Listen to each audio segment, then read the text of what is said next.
기간제법이나 파견법이 그 비정규직을 늘린다, 그런 늘리는 걸로 일색화돼 있다. 그러니까 이제 여객 운송 사업에서 국민의 그 생명 안전 관련 업무, 특히 대통령령으로 정하는 업무는 기간제 사용을 금지하도록 이 법이 돼 있다. 그래서 비정규직을 별로 늘리지도 않지만 비정규직을 줄이는 적극적인 법도 이 법 속에 들어있다. 이렇게 이제 그 말씀을 하세요. 근데 이제 생명 안전 업무가 이렇게 여객 운송 사업 이걸로 이렇게 한정돼 있는 거라고 보진 않거든요.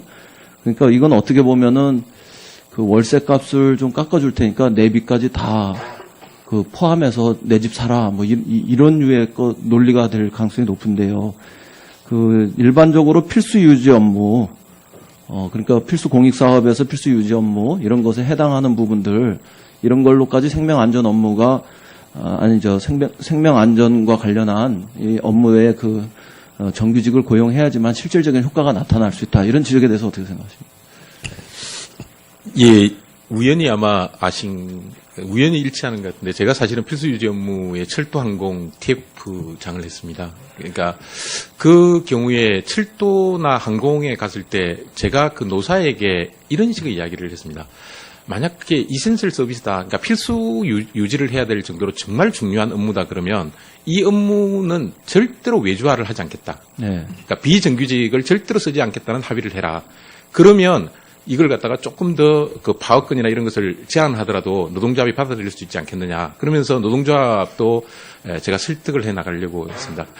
그러니까 그 생명과 신체의 안전이 편리함보다 우선해야 된다는 것은 우리 사회에서 분명한 사실이고 이거는 여객 운송 이쪽에만 한정될 문제는 절대로 아니라고 생각합니다. 이번에 그 의원님들께서, 새누리당 의원님께서 말씀하신 바와 같이 그 이번 법안에서 한 발짝 더 나아간 것들이 좀 있습니다. 있는데 그 중에 저는 굉장히 잘했다고 생각하는 것 중에 하나가 생명 안전 업무에 대해서 정규직화를 시작했다라고 생각을 합니다. 근데 이 시작하는 단계가 조금 전세 좀 됐으면 좋겠는데 이게 너무 소박해서 조금 이게 사회에 시그널을 줄 수 있을 정도가 되려고 하면 좀 더 업무를 확대하는 게 좋다 이런 생각을 하고 있습니다. 네. 그러니까 그 정부도 그 이렇게 좀 월세 정도의 문제가 아니라 전세 정도까지는 나와야 이게 그 시그널이 된다 이런 말씀이신데요.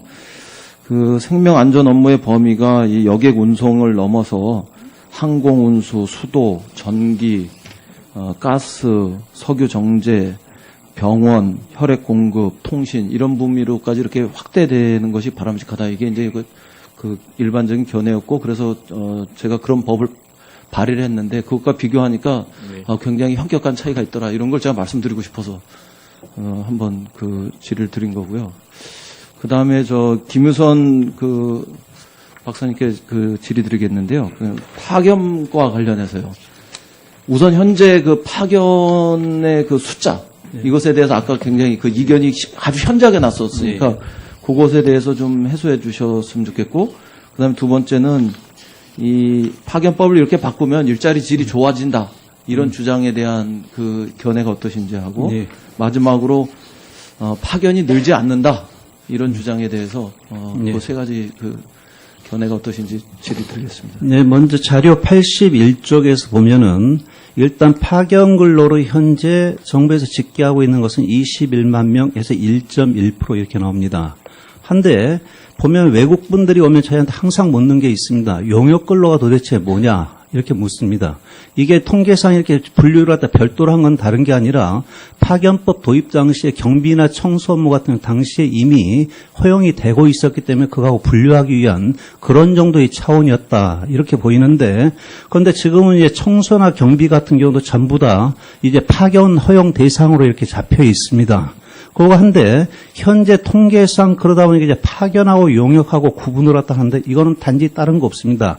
설문 문항에서 네 임금 어디서 받았냐? 파견업체에서 받았다고 응답하면 파견 근로자가 되는 거고 그다음에 용역업체에서 받았다고 하면 용역 근로자로 분류될 뿐이고 파견하고 용역과도 구분해야 될 하등의 이유가 없다.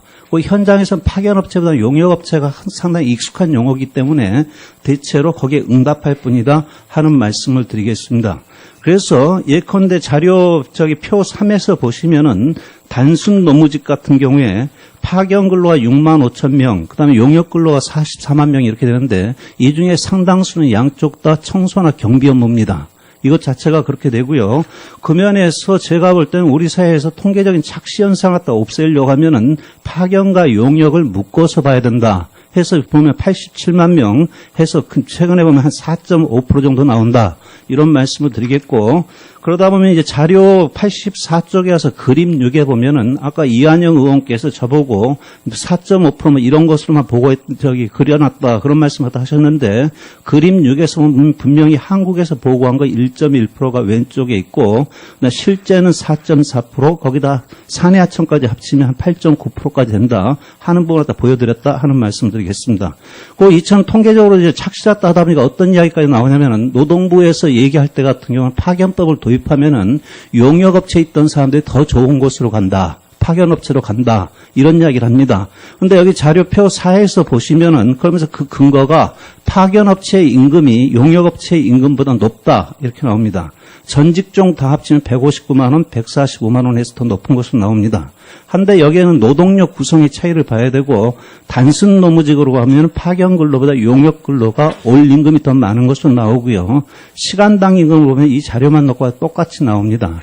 이것 자체가 그에 따라 파견법을 도입한다고 해서 용역업체에 있던 사람들이 노동 조건이 좋아지고 이런 것이 전혀 아니다 하는 말씀을 드리겠습니다. 이상입니다.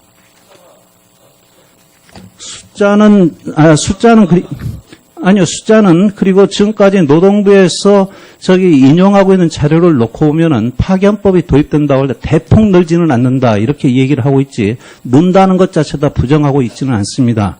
그 대체로 정규직이 줄고 기간제라든가 하도급이 줄고 그러면서 파견이 대폭 늘어날 것이다 하는 것으로는 그 자료도 얘기해주고 있다 하는 말씀을 드리겠습니다.